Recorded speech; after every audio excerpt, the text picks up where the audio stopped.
Yeah. Hi, everyone. We can finally start. Sorry for the delay. So, my name is Avihu. I'm head of product at Starkware. Today, I'm going to talk about Stark Recursion. And this is what I'm going to cover in today's talk. So basically, I will give you a little bit of a background because I do mention things like Stark proofs and Cairo and Sharp and even Starknet. So I want to, if you don't know what it is, I want to give you in a few slides some background about it. And then I'm going to explain what recursion is. And in particular, it's very important for me that you will all understand today some great benefits that recursion brings with it. And eventually, I'm also going to present some numbers and some upcoming optimizations. Great. So I was playing with the idea. I gave actually a talk about recursion a few weeks ago, and I was playing with the idea to now play the video of this talk.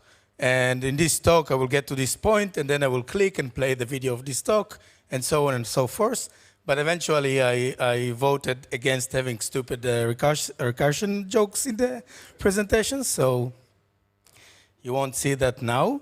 But I do want to say that the last part is new, so even if you watch this previous talk, you still get something new today.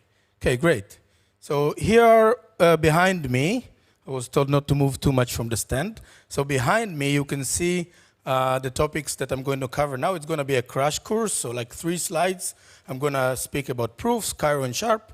Starknet, if you don't know what it is, there are like many people in the audience here with Starkware shirts. You should go to them afterwards, and they will tell you all about Starknet. Great. So what are Stark proofs and Cairo? What do they give you? So the general idea is pretty straightforward. You have a computation that takes time t. Proving it takes more or less or is linear with the time, so it also, we can say, it takes time t. But verifying the computation, verifying the correctness of this computation once you have a proof, only take time log t, which is much shorter than rerunning the computation. This is great. This is what we want. And Cairo is basically the tool. Cairo is the programming language that enables you to take any logic in the world and rewrite it in Cairo, and then once it's written in Cairo, it can be proven very easily.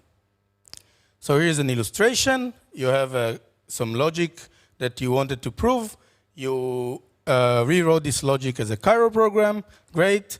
Now you wanna prove some verifier that if you run this Cairo program on some input, say x, you get an output y. And the way to do it is to generate a proof that the verifier can verify. Okay, great. Now you know enough about proofs and enough about Cairo, and we can go and speak about Sharp. So Sharp is a shared prover. It's initials for shared prover.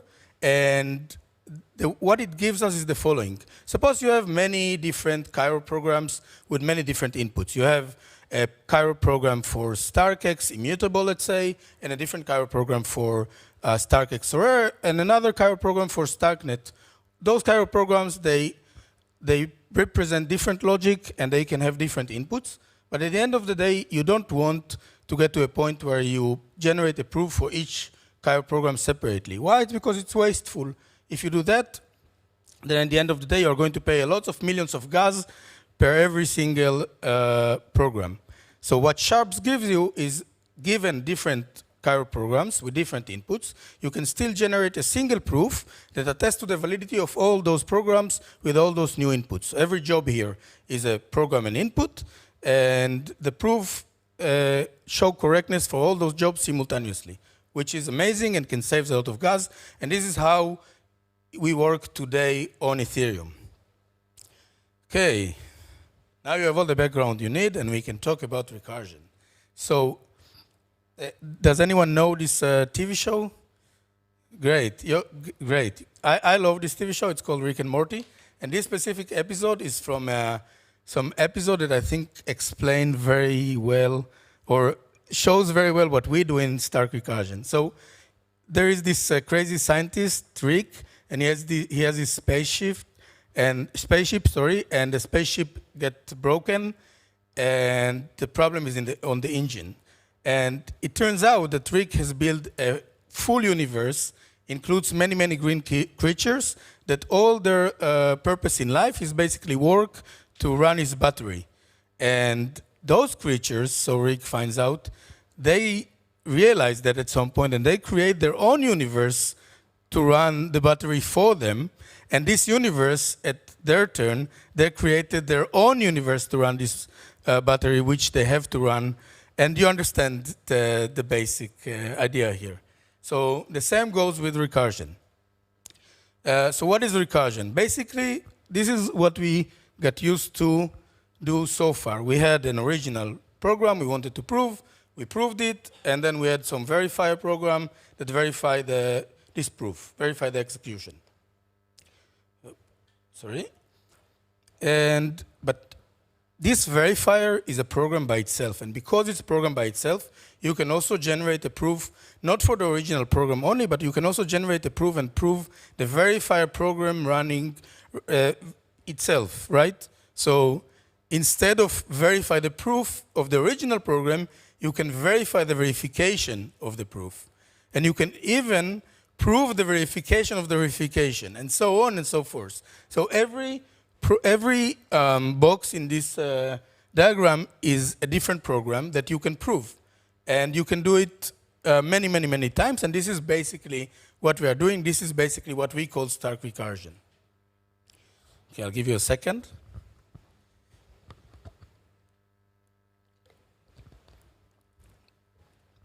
Great, so now we understand what is recursion, but why do we want recursion? What does it help us with? So do you remember that I mentioned earlier sharp? Well, you don't have to do, once you proved programs in recursion, you don't have to continue the recursion on a single program. You can also take, for example, two verifier programs that were verifying different programs and prove them together. So you can do this phase where you take two different verifier programs and prove them together. And here is some motivation. So if you have the original program, and the original program took T steps to run, then it will roughly take also T steps to prove. Okay, but if you now proved it, the verifier program, if you remember, we mentioned it earlier, the verifier program takes around log T step to run, and therefore also log T step to prove. And we can use that. Here's a hint of how we can use that. And I'm going to give a couple of examples of where do we use it in recursion and why it's so helpful. Okay, so the first one is about gas cost and proof capacity. Here is a problem that we have today. We have some very large computer, we have a program that takes T steps, and this computer happens to be able to prove maximum T steps. So today, if we have two different programs that has each T steps, we can't prove them together on the same machine. What we need to do is to generate a single proof for program A and a different proof for program B. And this means that the amortized gas cost per transaction in every program will be basically will be blocked by this capacity, meaning if verifying a proof costs 5 million gas, and this capacity of T, let's say it's T transactions, then I can only go as low as 5 million divided by T transactions, which is still good, but we want to do better. So here's how we can remove this barrier. What if we, instead of proving every program separately and then sending it to the chain, we would prove every program separately, but then we will take two verifier programs and prove them together. Now, most of the times, T will be much larger than 2 times log T, which enables us to basically take those proofs we generate for every program separately and generate a single proof that goes on chain, and now we can do 2 T steps for a proof that goes on chain. But it gets wilder, right? Because there is no reason we will stop at 2, right? We can do it also for 4 and so on. And that means that in this example, we now managed to do 4 times the number of steps we previously did, which is amazing. The next thing that recursion improves is latency. And this is less straightforward. So here is sharp that we mentioned earlier. Now, normally what happens is that, let's say, StarkNet generated a block and sent it to sharp. And then later on, a different program, Sorare, generated a different block of transactions, sent it to sharp, and so on. So sharp waits to get all those jobs. It might take some time.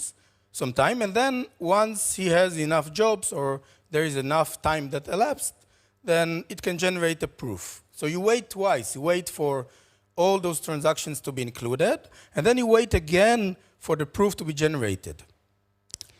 Now, with recursion, we are not bounded by this anymore, because what we can do are two things. We don't have to wait anymore, which is very important. We can take a job the moment it arrives and start proving it. And we can also prove things in parallel, meaning if you got a job from Sorare and a job from StarkNet, we can prove them at the same time, and we can unite different recursive jobs while we are getting more and more jobs into sharp. So eventually, while we are waiting for more jobs, we can basically prove the existing ones. And once we decide, okay, we have enough jobs or enough time elapsed, we only need to do the last recursive step, and we are ready to go and release it to the chain. So the latency drops a lot with recursion as well, which is amazing.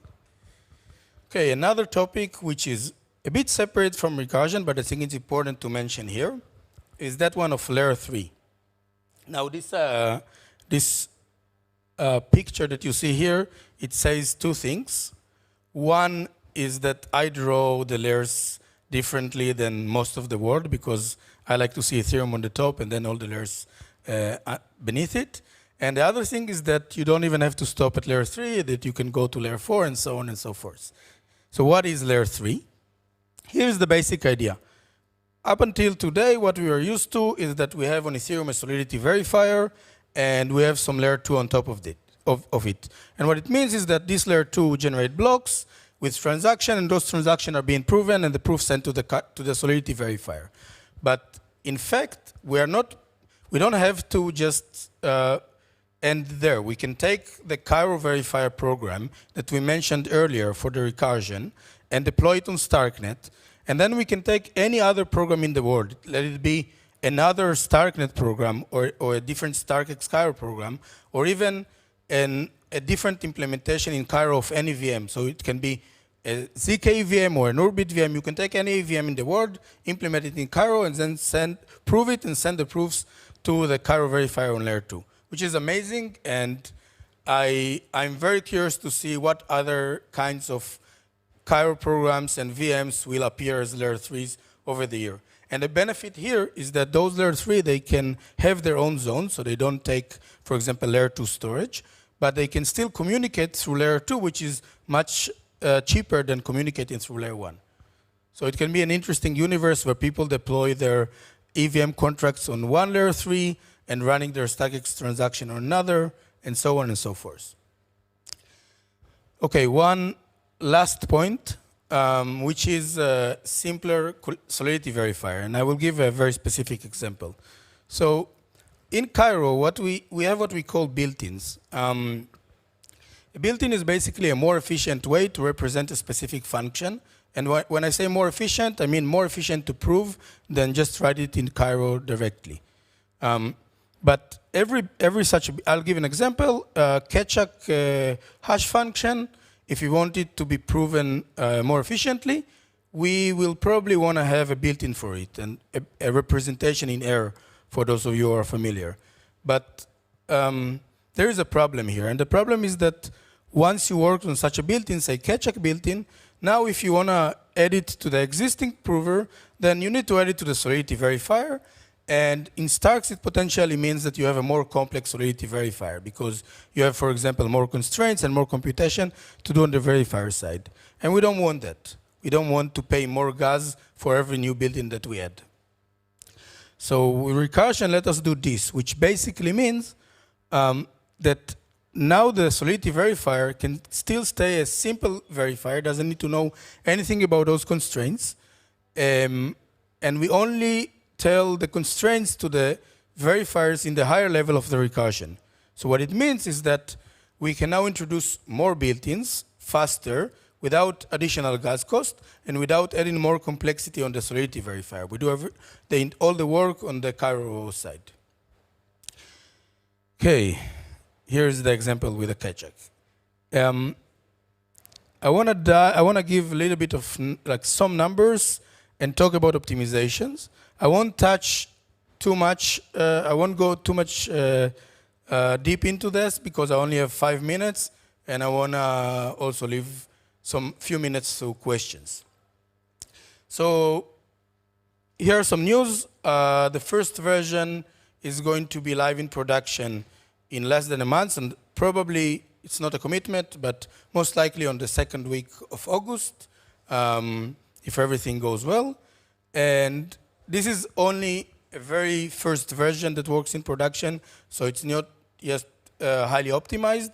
But even though you can still get up to 8 times more transactions in one proof, and you can reduce latency for transactions in a proof in up to 4 times. Now, those are just numbers that we work with our current setup. I think those are conservative numbers, but you won't always gain them. It really depends on the load on the system. But nevertheless, I think it's still very impressive. Okay, optimizations. I'm going to talk about 2 optimizations. One is what we call flexible hash commitment, and if I have time, also about state updates and data compression. I just wanted to mention that those are just 2 optimizations out of probably more than 2 that we will apply.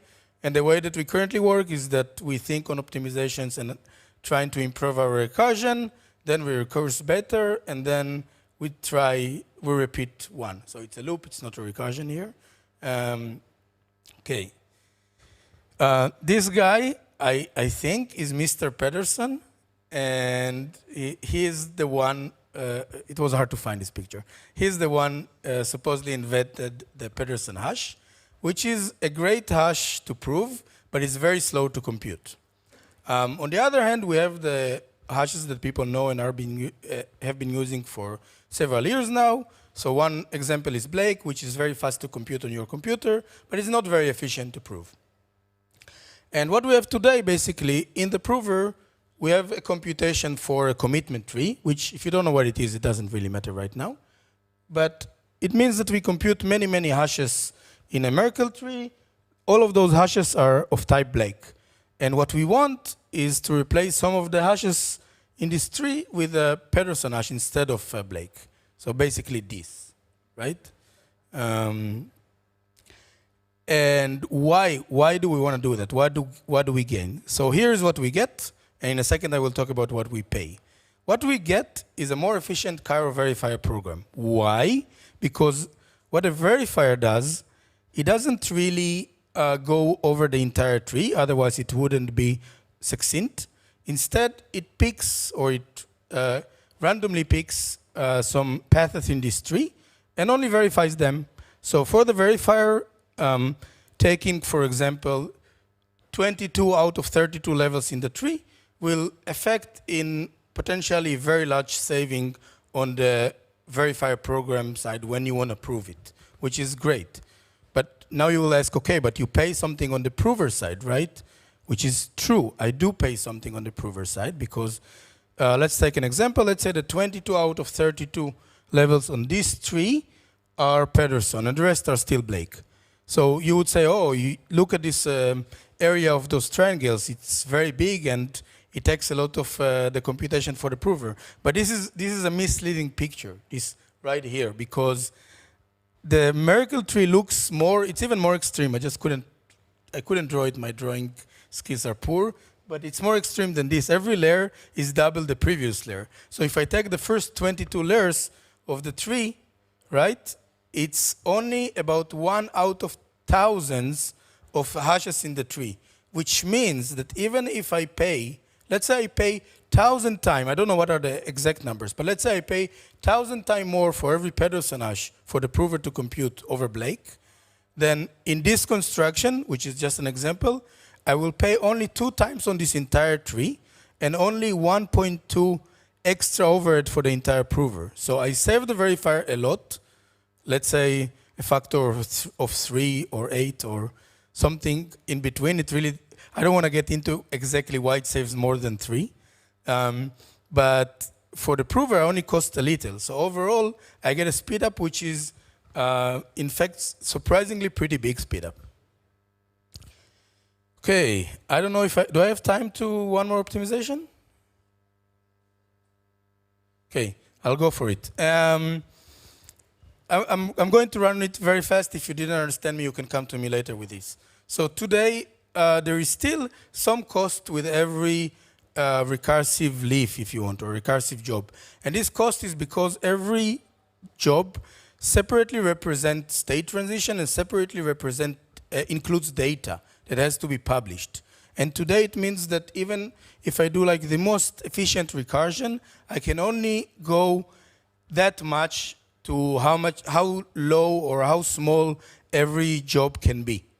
And I want to remove this limit. So just to make it more clear, here it means that if I have 3 different leaves in the recursion tree, I'm going to pay 3 times for store on Ethereum and 3 times publish data, which might include similarities. What I can do is I can, in a complex way that I didn't get into here, I can change it to only store the total state diff, state transition, and only publish the total state diff of the data. And I think this is also an important improvement that we will have. So here are all the topics I touched. I think recursion is great. It brings a lot of changes and improvements to our systems, a lot of new capabilities. A version in production on mainnet is coming mid-August, and there are many, many more optimizations on the way. And as I said, recursion is great. Thank you very much.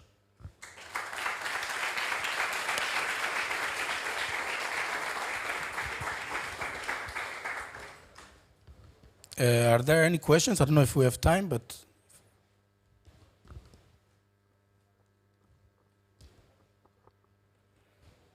Yeah, hello.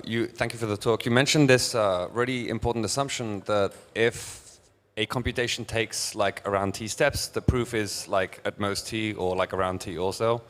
Does that hold? Like, can you tell more about that? Is it an average? Are there outliers? It's not really. There is a factor there. This factor can be sometimes 100, sometimes can be 1,000.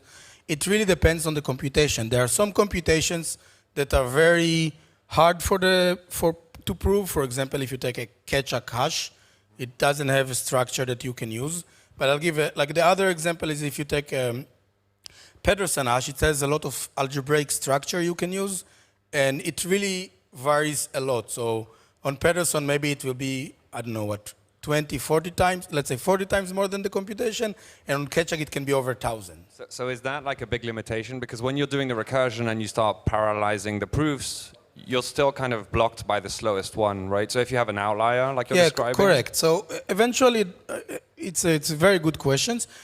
What we do eventually is we have some limits on the size of every job at the beginning of the tree. And basically every job can translate to trace cells or even Cairo steps.